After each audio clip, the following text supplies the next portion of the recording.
Hello everyone, welcome to Saran academy. I hope you are doing well. तो चलिए आज हम लोग यहाँ पर डिस्कस करने वाले हैं जीएसटी के बारे में।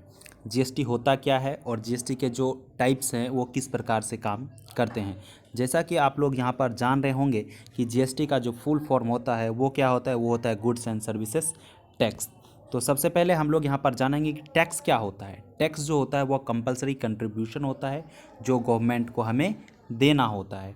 और जो गवर्नमेंट होती है यह टैक्स क्यों लेती है? गवर्नमेंट टैक्स इसलिए लेती है कि जो हमारा देश का विकास हो सके, इंफ्रास्ट्रक्चर का डेवलपमेंट हो सके, जिसमें कि हमारा जो रोड है, सड़क है, वो बनाया जाए। उसके बाद वाटर डैम बनाया जाए, फिर हॉस्पिटल बने और जो स्वास्थ्य सेवा हैं वो अच्छी तरीके से बहाल हों। फिर जो हमारा डिफेंस है, डिफेंस पे खर्चे करते हैं। तो इसके लिए क्या होता है, गवर्नमेंट को टैक्स की आवश्यकता होती है और वो सारे पैसे को गवर्नमेंट यहाँ पर खर्च करती है। तो सबसे पहले आप देखेंगे यहाँ पर जो टैक्स होता है वो दो प्रकार के होते हैं। एक तो हो जाते हैं डायरेक्ट टैक्स और दूसरे क्या होते हैं, दूसरे होते हैं इनडायरेक्ट टैक्स। अब जो डायरेक्ट टैक्स होते हैं ना, उसका बर्डन हम किसी और के ऊपर शिफ्ट नहीं कर सकते, वो हमें खुद ही पे करना होता है। और जो इनडायरेक्ट टैक्स होता है इसका बर्डन हम किसी और के ऊपर शिफ्ट कर देते हैं। आइए अब हम लोग यहाँ पर देखते हैं जो डायरेक्ट टैक्स हैं उसके अंदर क्या आता है, इनकम टैक्स। इनकम टैक्स जो होता है वो हमें खुद ही पे करना होता है। और उसके बाद हम लोग यहाँ पर आगे डिस्कस करने वाले हैं इनडायरेक्ट टैक्स के बारे में। इनडायरेक्ट टैक्स क्या होता है कि डायरेक्टली रूप से हम गवर्नमेंट को नहीं देते हैं, ठीक है, इनडायरेक्टली रूप से देते हैं। जैसे आप लोगों ने देखा होगा कि मान के चलिए सभी ने पेन खरीदा है। जब आपने पेन खरीदा होगा उस पर प्राइस लिखा होगा और प्राइस में के ब्रैकेट में क्या लिखा होगा कि इंक्लूड ऑल टैक्सेस। इसका मतलब क्या, मैंने गवर्नमेंट को अल्टरनेट तरीके से टैक्स पे कर दिया है। तो वो क्या हो जाता है, इनडायरेक्ट टैक्स। अब इनडायरेक्ट टैक्स में बहुत सारे टैक्सेस आते थे पहले, जैसे कि कस्टम ड्यूटी, उसके बाद वैट वैल्यू एडेड टैक्स, उसके बाद सेल टैक्स, ईटीसी। तो इसको क्या किया गया कि 2017 में एक एक्ट लाया गया जिसके अंदर क्या किया गया कि इसे मर्ज करके एक टैक्स बना दिया गया। तो वो कौन सा टैक्स बन गया, GST, goods and services tax, जिसमें कि सीजीएसटी, एसजीएसटी, आईजीएसटी, इसके प्रकार हैं ये जीएसटी के, ये बनाया गया। अब जिसमें क्या किया गया कि सारे टैक्सों को मर्ज कर दिया गया और 17 टैक्सेस थे, सबको मर्ज करके क्या बना दिया गया, GST, goods and services tax.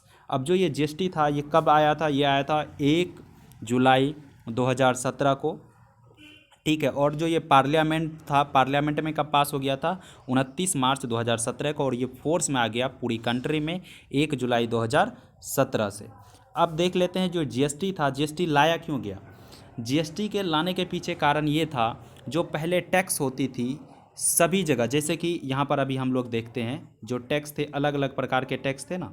यहाँ पर बहुत सारे टैक्सेस है। सर्विस टैक्स, जैसे कि सर्विस टैक्स का एग्जांपल लेते हैं। सर्विस टैक्स क्या था, किसी राज्य में किसी और दर से, किसी राज्य में किसी और दर से, कहीं पे सर्विस टैक्स भी लग रहा है, फिर वैट भी लग जा रहा है। इस तरह से होता था कि बहुत सारे टैक्स लग जाते थे, जिससे टैक्स उस वस्तु पर बढ़ जाते थे, जिस वजह से उस वस्तु का मूल्य क्या होता था, बढ़ जाता था। इस वजह से जीएसटी लाया गया। अब जीएसटी के प्रकार की बात करते हैं। जब भी आप जीएसटी कुछ भी सामान खरीदते होंगे उसमें जो जीएसटी का जो रेट होता था उसमें लिखा रहेगा कि सीजीएसटी इतना परसेंट, एसजीएसटी इतना परसेंट। वो होता क्या है अब हम लोग ये जानेंगे। पहले जीएसटी के प्रकार देख लेते हैं। सीजीएसटी, एसजीएसटी, आईजीएसटी और यूटीजीएसटी। अब ये क्या होता है, सीजीएसटी मतलब central goods and services tax, SGST state goods and services tax, IGST integrated goods and services tax, और UTGST union territory goods and services tax. तो अब हम लोग यहाँ पे इसे अच्छे से समझने का प्रयास करते हैं। जो जीएसटी होता है ना, जीएसटी को दो भाग में पहले देख लेते हैं हम लोग। जो सेल करेंगे, सेम स्टेट में सेल कर रहे हैं, मान के चलिए अगर बिहार है तो बिहार के अंदर कोई वस्तु बना और बिहार में ही सेल हो गया, तो वहाँ पे लगता है क्या, सीजीएसटी और एसजीएसटी, ठीक है। अब इंटर स्टेट, ठीक है, इंटर स्टेट का मतलब क्या होता है, एक वस्तु बना बिहार में, उसका सेल हो रहा है जाके कहाँ, राजस्थान में, तो वहाँ पे लग जाता है आईजीएसटी। अब ये काम कैसे करता है इसे हम लोग समझते हैं। चलिए मान लेते हैं कि कोई भी वस्तु है, कहाँ पे बन रहा है, महाराष्ट्र में। कहाँ बना, महाराष्ट्र में। और उसे सेल भी किया जा रहा है महाराष्ट्र के अंदर ही। तो यहाँ पर क्या होगा, CGST लगेगा और SGST लगेगा। मान के चलिए कोई वस्तु पे GST 18% लगा तो 9% महाराष्ट्र गवर्नमेंट को मिल जाएगा और 9% जो होगा वो सेंट्रल गवर्नमेंट को मिलेगा। यहाँ पे क्या क्या लगा, CGST और SGST। ठीक है, अभी तक हम लोगों ने क्या समझ लिया, CGST SGST कहाँ कहाँ लगता है। अब जैसे SGST होता है ना, वैसे ही लगता है क्या, UTGST। ठीक है, सेम टू सेम SGST की तरह UTGST काम करता है। जैसे यहाँ पर देखिए, यहाँ पर क्या है, दिल्ली है, यहाँ पे दिल्ली है। अब दिल्ली में लगेगा UTGST। दिल्ली में कोई वस्तु बना और दिल्ली में ही बिक गया तो वहाँ पे क्या लग जाएगा, वहाँ पे लग जाएगा UTGST और CGST। अब यहाँ पर भी अगर के मान के चलिए 18% वाला स्लैब लेके चलते हैं, 18% वहाँ पे GST लगा तो उसमें 9% मिल जाएगा सेंट्रल गवर्नमेंट को और 9% मिल जाएगा स्टेट को, यानी कि यूनियन टेरिटरी को, दिल्ली को। ठीक है, तो SGST, CGST और UTGST यहाँ तक तो आप लोगों ने अभी समझा होगा। अब हम लोग यहाँ पर देखते हैं कि कौन कौन सा देख लिया। अभी हम लोगों ने देख लिया CGST, SGST और UTGST। कौन सा GST देख लिया, UTGST, जो कि SGST की तरह काम करता है। अब हम लोग देखेंगे क्या IGST क्या होता है।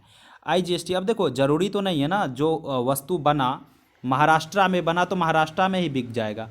अब महाराष्ट्र में बना और ये बिक रहा है कहाँ पे, गुजरात में जाके सेल हो रहा है। अब महाराष्ट्र में बना बिक कहाँ रहा है, गुजरात में, तो यहाँ पर लग जाता है IGST, जिसे क्या कहते हैं, इंटीग्रेटेड GST।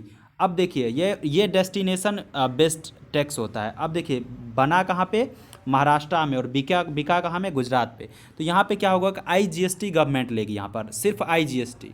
और जैसे 18% था ना, 18% का 18% कौन ले लेगी, सेंट्रल गवर्नमेंट। और उसमें से 9% क्या करेगी, उस वस्तु का जो डेस्टिनेशन जहाँ था, जहाँ पहुँचा लास्ट में कहाँ, गुजरात में आके बिका ना, तो ये गुजरात सरकार को दे देगी 9%, 9% सरकार खुद रख लेगी। ये होता है IGST। IGST में आपको बायफर्केट करके देखने को नहीं मिलेगा, वो एक मुश्त पूरा जितना भी बना वो सारा सेंट्रल गवर्नमेंट ले लेती है और बाद में वो उस स्टेट को देती है जिस स्टेट में वो आके बिका है। ठीक है, अब इससे महाराष्ट्र में तो सिर्फ यही फ़ायदा होगा कि वहाँ रोजगार वगैरह मिल गए। ठीक है, वहाँ के लोग को अगर वहाँ बन रहा है, लेकिन टैक्स जो मिलेंगे, टैक्स गुजरात को मिल जाएगा।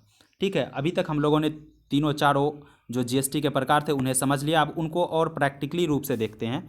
सबसे पहले देखिए CGST SGST, ये जो है ये कैसे होता है, जिस राज्य में बना उसी राज्य में बिक गया, तब इस तरह से देखिए यहाँ पर 6% करके क्या हो गया, 6% ये भी ले लिया, 6% ये भी ले लिया, दोनों में डिवाइड हो गया। ठीक है, ये वो स्थिति में है अगर जैसे महाराष्ट्र में बना और महाराष्ट्र में ही बिक गया, तब जाके इस तरह से होता है। अब बात कर लेते हैं, यहाँ पर देखिए, यहाँ पर क्या है, सॉरी ये वाला था UTGST, सॉरी यहाँ पर मैंने ध्यान नहीं दिया था। ये वाला कौन सा है, ये वाला है UTGST, यानी कि दिल्ली में बना दिल्ली में बिका, तब क्या लगा, UTGST और CGST 6%, 6%, यानी कि 12% लगा, तो बराबर बराबर भागों में डिवाइड हो गया। अब यहाँ पर देख लेते हैं, यहाँ पर क्या है, यहाँ पर है CGST और SGST। SGST है और कौन सा है, CGST। यहाँ पर अगर 18% लगा तो 9% डिवाइड कर लिया। ये भी वही तरह है जैसे वो दिल्ली था, तो ये कोई भी राज्य हो सकता है। मान के चलिए महाराष्ट्र है तो महाराष्ट्र में बना, महाराष्ट्र में ही बिक गया, तो 9% डिवाइड करके 18% हो गया GST। अब देखिए एक जो था उसमें क्या था, IGST। अब IGST के बारे में देखेंगे, यही ना IGST। देखिए अगर कोई भी वस्तु है उस पर 28% टैक्स लग रहा है, तो 28 का 28% चला जाएगा सेंट्रल गवर्नमेंट के पास और बाद में इसमें से 14 किसको भेज देगा, जहाँ पे वो वस्तु लास्ट में सेल हुआ है उस स्टेट को मिल जाएगा। तो आप लोग आई होप कि समझ गए होंगे कि GST क्या होता है, उनके जो प्रकार हैं, किस तरह से काम करते हैं। ठीक है, thank you so much for watching. अगर अभी तक आप लोगों ने हमारे वीडियोस को देखा है तो आपको अच्छा लगा होगा। अगर अच्छा लगा है तो लाइक शेयर सब्सक्राइब जरूर करें। Thank you so much for watching, bye bye.